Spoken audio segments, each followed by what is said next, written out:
Ever wonder why brilliant minds seem cursed? History's greatest thinkers often suffered tremendously. Tesla died isolated, surrounded by pigeons. Van Gogh's artistic genius came with mental torment. The stunning mathematician John Nash battled severe psychological issues for decades, and Nietzsche himself collapsed into an 11-year silence after a mental breakdown. The truth nobody talks about. Your intelligence might be your greatest psychological liability. While we celebrate genius and pursue knowledge, we rarely acknowledge the hidden cost that comes with exceptional mental capacity. Research shows people with above-average intelligence face significantly higher rates of overthinking, rumination, existential anxiety, and social disconnection.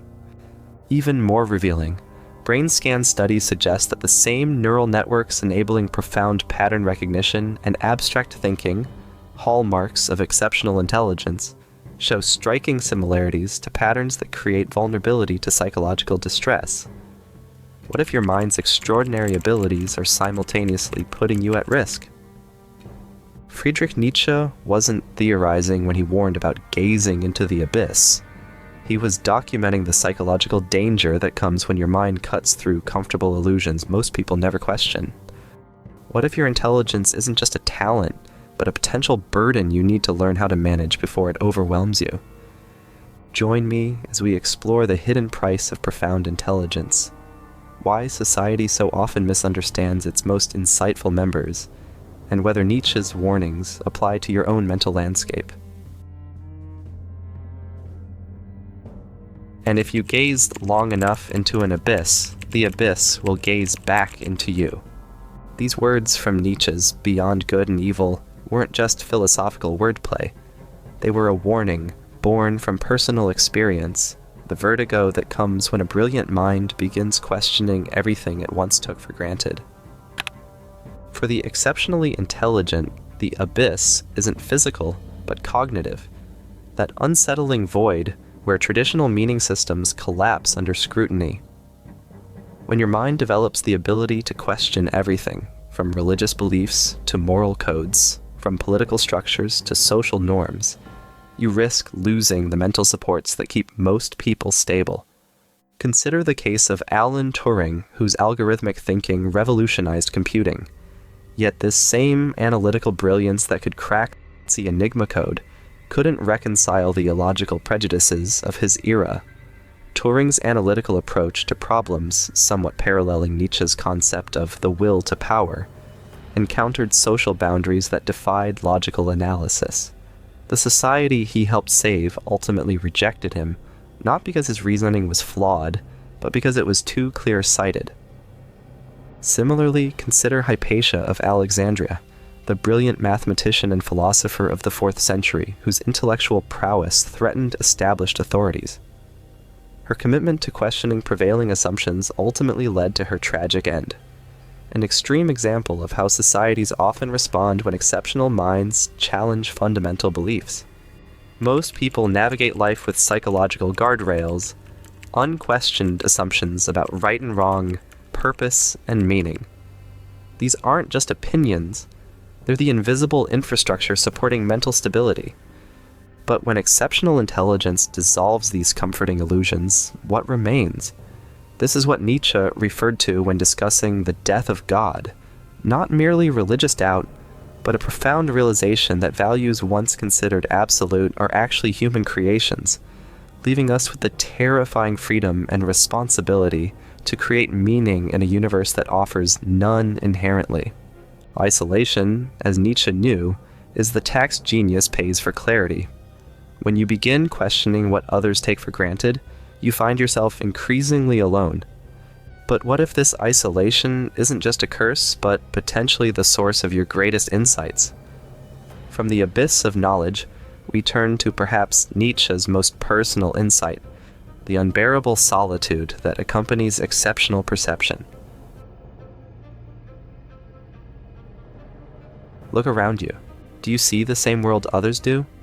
For the exceptionally intelligent, the answer is often a resounding no.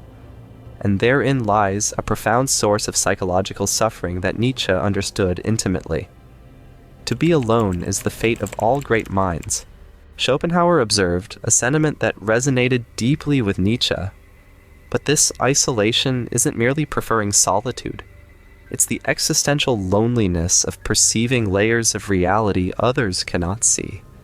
This isolation isn't just philosophical abstraction, it's neurobiological reality. Recent brain imaging research reveals that social rejection activates the same neural circuits as physical pain. When your perception sets you apart, this pain becomes chronic, creating a biological pathway to overthinking and worry that has nothing to do with weakness and everything to do with human evolution. Nikola Tesla exemplified this isolating hyper-awareness. His mind could visualize complete electrical systems in perfect detail, seeing alternating current and wireless technology decades before others could comprehend them. Yet this same perceptual gift made everyday human connection nearly impossible. The present is theirs, but the future for which I really work is mine. Tesla's forward-thinking perspective resembles what Nietzsche explored in his concept of the Übermensch, a mind capable of creating new values after seeing through cultural illusions. Consider too the Indian mathematician Srinivasa Ramanujan, whose extraordinary mathematical intuition produced formulas he claimed were revealed to him in dreams. While his contemporaries at Cambridge required rigorous proofs for concepts he grasped intuitively, Ramanujan existed in a mathematical reality few could access. His early death came after years of isolation, both cultural and intellectual. Imagine for a moment, what insights do you possess that others seem blind to? How does this awareness affect your connections with others? The burden of perception often separates the highly intelligent from potential companions. As Tesla aged, his isolation intensified. While his contemporaries struggled to grasp his visions, he couldn't understand their limitations. By his later years, he preferred the company of birds to people, a brilliant mind too far beyond its time to find true peers. Nietzsche's brilliance wasn't merely intellectual, it was perceptual. He saw through conventions others mistook for eternal truths. Nietzsche's abyss isn't merely philosophical, it's biological. The exceptionally intelligent brain functions differently, creating both extraordinary capacity and extraordinary vulnerability. But what happens when you can't turn off this heightened awareness, when your mind refuses to rest? That's where we discover the next dimension of intelligence's double-edged nature. 3 a.m. The world sleeps, but your mind races, analyzing, connecting, questioning in endless loops that refuse to quiet. This isn't ordinary restlessness. It's what researchers now call relentless mental loops, and it's disproportionately common among the highly intelligent. The bad conscience is an illness, there is no doubt about that, but an illness as pregnancy is an illness. Nietzsche wrote in On the Genealogy of Morals, for the extraordinarily intelligent, this ever-present consciousness becomes both burden and potential source of creation. This metaphor captures how intellectual acuity becomes self-torture. The analytical capacity that solves complex problems also turns inward, dissecting one's own thoughts and feelings with merciless precision. Modern neuroscience confirms what Nietzsche intuited. Highly intelligent brains show increased connectivity between regions typically operating independently. Think of it like a highway system. While most brains have local roads connecting nearby towns, the highly intelligent mind has expressways linking distant regions that don't normally communicate. This hyperconnectivity enables the pattern recognition that defines genius, but it also creates a mind resistant to quieting.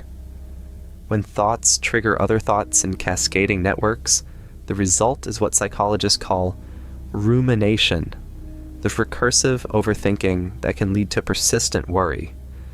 Vincent van Gogh embodied this double-edged gift. His extraordinary perception transformed how he saw light, color, and motion, creating art that still moves us today. Yet this same perception denied him peace. I put my heart and soul into my work, and have lost my mind in the process. The tyranny of consciousness that Nietzsche warned against claimed van Gogh as its victim. His brilliance and suffering inseparable aspects of the same cognitive intensity. Let me propose an experiment. For the next 60 seconds, try not to think about anything. Notice how your consciousness resists this command, generating thoughts about not thinking. This small experience offers a glimpse into what highly intelligent minds face constantly: the inability to quiet an overactive consciousness. The endless recursion of thought is what Nietzsche referred to as the spirit of gravity, the heaviness that comes from a mind constantly reflecting upon itself. But what if we could transform this burden into power? Before we explore that possibility, we must confront perhaps intelligence's cruelest burden: the capacity to feel suffering beyond personal experience. A child faces hardship every few seconds somewhere in the world. Environmental challenges threaten countless species. Systemic problems ensure suffering for billions. Most people register these facts briefly before mental defense mechanisms activate, allowing functional forgetting. But what if your mind won't let you look away? The exceptionally intelligent often lack these protective psychological filters. What Nietzsche recognized, and modern psychology confirms, is that higher intelligence correlates with greater cognitive empathy, the ability to truly understand others' perspectives and suffering. This isn't just emotional sensitivity. It's the cognitive capacity to model complex systems and their human impact simultaneously. This sobering assessment captures the paralysis that comes from seeing too clearly. For a mind capable of grasping both the intimate details of individual suffering and its systemic causes, the resulting tension can be psychologically devastating. Consider Rachel Carson, whose scientific brilliance allowed her to recognize environmental impacts of certain chemicals long before others. Her book, Silent Spring, fundamentally changed environmental consciousness, but the clarity with which she perceived ecological challenges contributed to profound personal suffering. Those who contemplate the beauty of the earth find reserves of strength that will endure as long as life lasts, she wrote. Yet this same contemplation brought awareness of destruction that few could bear. Similarly, Emmy Noether, despite revolutionary contributions to physics and mathematics, struggled with the ethical implications of science in the early 20th century. Her abstract thinking couldn't be separated from the concrete outcomes caused by technologies her theoretical work helped enable. When was the last time you felt overwhelmed by awareness of suffering beyond your control? How did you manage to function despite this knowledge? The capacity to maintain effectiveness despite comprehensive awareness represents one of intelligence's greatest challenges. Unlike religious traditions that promise ultimate justice or redemption, Nietzsche offered no cosmic comfort, only the challenge to affirm life in the face of complete understanding. This remains perhaps intelligence's greatest challenge: maintaining functionality despite awareness. Awareness without agency becomes psychological torture. This is why Nietzsche insisted that knowledge must serve life, not the reverse. How do we reconcile what we know with how we must live? This question leads us to perhaps intelligence's most dangerous burden, what it forces us to confront about social reality itself. In 2013, Edward Snowden revealed extensive surveillance programs to the public. His exceptional understanding of both technology and ethics led him to conclude that people deserved to know the truth. This decision cost him his career, homeland, and personal safety. 5 centuries earlier, Galileo faced house arrest for insisting the Earth revolves around the sun. Different eras, same pattern. Exceptional minds often see truths that threaten social order. Nietzsche recognized this dangerous territory when he wrote in Beyond Good and Evil. Whoever fights monsters should see to it that in the process he does not become a monster. And if you gaze long enough into an abyss, the abyss will gaze back into you. This creates an impossible situation for highly intelligent individuals. Speak the truth and face rejection, or participate in collective fictions and betray your own understanding. Human societies function through shared narratives, not just religious or cultural stories, but everyday constructs about fairness, justice, progress, and meaning. These structures enable cooperation at scale, but crumble under rigorous examination. This is what Nietzsche analyzed as the herd instinct, the tendency of groups to prioritize cohesion over truth. This isn't weakness, but evolution. Groups with strong moral consensus historically survived better than those fragmented by individual judgment. But what happens to those whose intelligence prevents them from accepting unjustified consensus? Frances Haugen, the Facebook whistleblower, exemplifies this dilemma in the digital age. Her data science expertise helped her recognize how the platform's algorithms affected users. Revealing these insights meant sacrificing her career and facing significant consequences. Like Nietzsche's concept of the free spirit, she chose truthfulness over comfort, facing the consequences of seeing beyond accepted narratives. Cognitive dissonance, the psychological stress of holding contradictory beliefs, becomes chronic for intelligent people who see through social constructs yet need to function within them. Learning to navigate this dissonance without becoming cynical or disengaged represents a crucial skill. The path of truth has always been treacherous. Nietzsche's genius was recognizing that this isn't accidental, but structural. Societies naturally resist destabilizing insights. But what if these very challenges could become the source of your greatest contributions? Exceptional intelligence isn't merely a burden. In Nietzsche's most profound insight, we discover how the very forces threatening mental well-being might lead to extraordinary creation. On November 28, 1885, while struggling with deteriorating health and increasing isolation, Nietzsche wrote to his friend Franz Overbeck, "I am utterly amazed, utterly enchanted. I have a precursor, and what a precursor!" He had discovered Dostoevsky, another mind that had gazed into the abyss and transformed that vision into art. In this moment of connection across time and space, Nietzsche experienced what he would later call the redemption of suffering through form. One must still have chaos in oneself to be able to give birth to a dancing star, Nietzsche wrote in Thus Spoke Zarathustra. This poetic insight captures one of his most profound understandings about exceptional intelligence, that the same forces which threaten psychological stability when properly channeled can produce transcendent creativity. Throughout history, many brilliant minds found salvation not by suppressing their intensity, but by redirecting it into creative expression. The chaos of seeing too much, knowing too deeply, becomes bearable when transfigured into art, science, philosophy, or innovation. Consider Ludwig van Beethoven. Going deaf, perhaps the cruelest fate for a composer, could have led him into despair. Yet, this catastrophe, combined with his exceptional musical intelligence, drove him deeper into uncharted territory.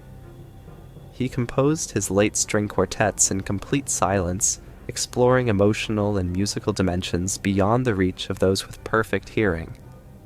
In this, Beethoven embodied Nietzsche's idea of the will to power as a creative force, turning limitation into possibility. Now pause. Think of a perception or understanding that has caused you suffering. How might you transform that insight into creative expression? What medium, writing, music, movement, design, would best capture and transmute this awareness? Modern neuroscience supports what these artists intuited. Creative expression activates reward pathways in the brain that counteract stress hormones. It also engages the prefrontal cortex, giving chaotic thought patterns a structured outlet. For the exceptionally intelligent, creativity is not just self-expression, it is neurological self-regulation. To access this integration, it helps to find a form of creativity that matches your cognitive style. Whether it's visual art, code, music, systems thinking, or storytelling, the key is consistency over inspiration. A regular creative practice allows for continuous psychological processing. Finding the right balance between structure and freedom within the work itself creates both the safety and challenge that an exceptional mind needs. Creativity transforms the burdens of intelligence into gifts. The abyss of knowledge becomes a source of original insight. The exile of hyperawareness becomes a unique perspective. The tyranny of consciousness becomes focused intensity. The weight of compassion becomes a drive for meaningful change. And social conflict, often so isolating, becomes a revolutionary vision. This alchemy, turning psychological lead into creative gold, may be what ultimately saves exceptional minds from their own perceptions. But creativity alone is not enough. The question remains, how do we maintain the delicate balance between brilliance and breakdown? Nietzsche's final wisdom suggests that the path forward lies not in escape, nor in suppression, but in the constant reshaping of chaos into form. In that act, perhaps, lies the truest redemption. On a January morning in 1889 in Turin, Nietzsche witnessed a horse being mistreated by its owner. He threw his arms around the animal's neck, collapsed to the ground, and never regained his mental clarity. The mind that had warned others about the psychological dangers of exceptional intelligence ultimately succumbed to those very dangers. But what if Nietzsche had possessed the integration tools now available? What if he had understood his own brilliance not just philosophically but neurologically? His tragic end wasn't inevitable. It reflects the limited understanding of his era. You need chaos in your soul to give birth to a dancing star. Nietzsche wrote in Thus Spoke Zarathustra. This wasn't just poetic metaphor, but practical guidance. Rather than fighting against the threatening chaos of overwhelming perception, Nietzsche suggested embracing it, learning to dance with mental intensity rather than succumbing to it. The mathematician John Nash exemplifies this dance. After years struggling with severe mental challenges, Nash developed what he called a diet of the mind, learning to recognize and selectively engage with his unique thought patterns. He didn't recover in the conventional sense, but learned to coexist with his exceptional mind, eventually returning to mathematical work and receiving the Nobel Prize.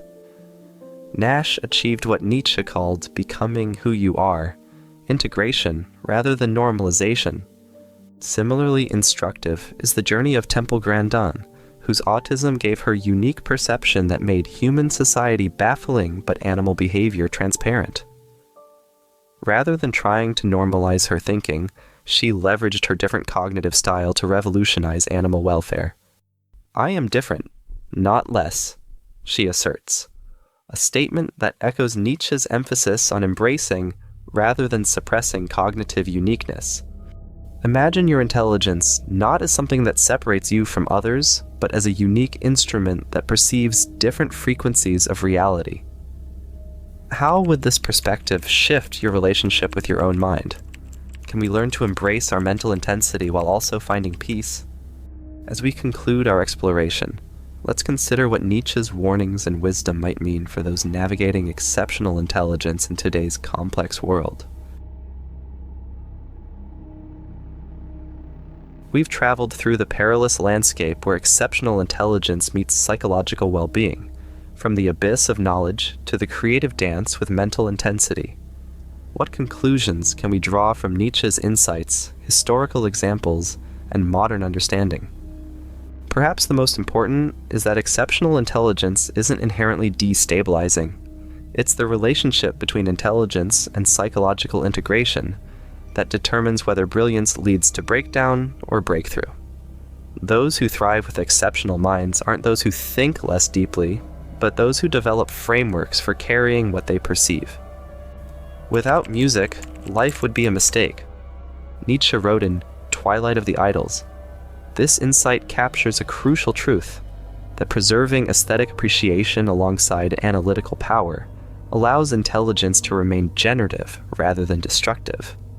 Without this balance, knowledge becomes merely burden rather than illumination. Today's information ecosystem presents unique challenges. We're bombarded with more data than any human can integrate, while social media simultaneously connects and isolates us. The exceptionally intelligent may find themselves more aware than ever of humanity's collective challenges, while feeling increasingly powerless to address them. For those navigating exceptional intelligence in this environment, several practices prove essential. First, curate information intake strategically. The intelligent mind's hunger for knowledge becomes self-destructive without boundaries. Deliberately choosing quality over quantity creates space for deep processing. Second, build a personal philosophical framework. Whether through existing traditions or self-created systems, having structured approaches to existential questions prevents constant reinvention of foundational thinking. Third, find your cognitive tribe, even if scattered across continents. Online communities, specialized conferences, and collaborative projects connect minds operating at similar levels, reducing the isolation of exceptional perception. Fourth, develop regular creative practice that transforms insight into tangible expression. Whether writing, art, design, or innovative problem-solving, this translation process integrates what might otherwise remain fragmented perception. Finally, remember Nietzsche's ultimate wisdom, that intelligence finds its highest expression not in criticism alone, but in creation, not in seeing only what is wrong, but in imagining what could be better. Have you felt the weight of seeing more than others? Have you struggled to belong in a world that seems blind to what appears obvious to you? If so, perhaps Nietzsche's journey offers not just warning, but reassurance, that you're not alone in this experience, that others have navigated these same waters, and that your exceptional perception might become your greatest gift rather than your heaviest burden. Intelligence isn't just capability, it's responsibility. The mind that sees clearly assumes the obligation to create wisely. This is what Nietzsche meant by his concept of eternal recurrence, living in a way you could affirm eternally, transforming the burden of awareness into the privilege of creation. As we conclude, I'll leave you with Nietzsche's own words from The Gay Science. The secret of reaping the greatest fruitfulness and the greatest enjoyment from life is to live dangerously. Your exceptional perception isn't a burden to be diminished, it's altitude. The challenge isn't to descend, but to learn to breathe the thinner air, to find stability not in limitation, but in mastery of your unique capacities. If you found value in this exploration, please help others discover it by liking this video and sharing it with those who might benefit. And in the comments, I'd love to hear about your own experiences navigating exceptional intelligence, the challenges you faced, and the practices that have helped you thrive. Until next time, remember that intelligence is a beautiful burden. Carry it well,